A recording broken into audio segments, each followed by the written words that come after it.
আসসালামু আলাইকুম দেশবাসী। আজকে আপনাদের সামনে একটা বাস্তব কাহিনী নিয়ে তুলে ধরবো। কাকা, আপনার বাড়ি কোন জায়গায়? বাড়ি বাঁওড়টা ভাঙড়ডা।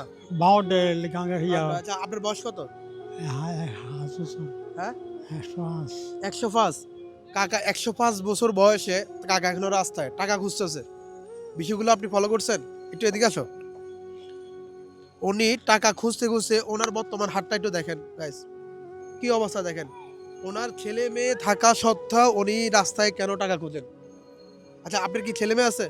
ওলা একটা আছে ওলা একটা বিয়ে নিজে করি বাড়া বাড়া থায় বিয়ের বাচ্চা পরে বিয়ে করি বাড়া আর বাকি বিয়ে কি আপনি করেছেন না ও নিজে নিজে করছে?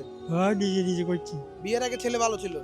বিয়ের আগে বাবা ভালো আছিল দেখেন দর্শক, বাস্তবে অনেক মুরব্বীরা বলে না যে বিয়ের আগে সব ছেলেরা ভালো থাকে, বিয়ের পর বোর ফান্দে ফেললে ছেলে নষ্ট হয়ে যায়। এই হলো বাস্তব কাহিনী। বাপ মাকে ছেলে আগে দেখতো, বিয়ের পর ছেলে এখন বাপ মাকে আর দেখে না। এখন উনি ওনার ওয়াইফকে নিয়ে আলাদাভাবে টাকা খুঁজে সংসার চালাচ্ছেন।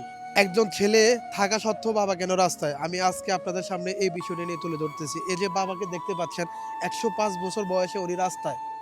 ওনাকে ওনার ছেলে দেখতেছে না, ওনার ওয়াইফ অসুস্থ, এই জন্য উনি নিজে টাকা খুঁজে ওনার ওয়াইফের চিকিৎসা করাচ্ছে।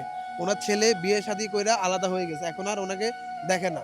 দর্শক, আপনারা এই ভিডিওটা একটু সর্বোচ্চ শেয়ার করবেন। আপনারা কেন ১০৫ বছর বয়সে উনি এখনো টাকা খুঁজে ওনার ওয়াইফকে চলাচ্ছেন ছেলে থাকা সত্ত্বেও।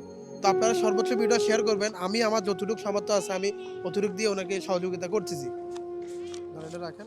বিসমিল্লাহ আপনি এই টাকা দিছি আজকে, আর টাকা খোঁজার দরকার নাই। না না বেরিয়েছি বাজে বই তো কানবো আপনি এখন বাড়ি চলে যাবেন, এই তো?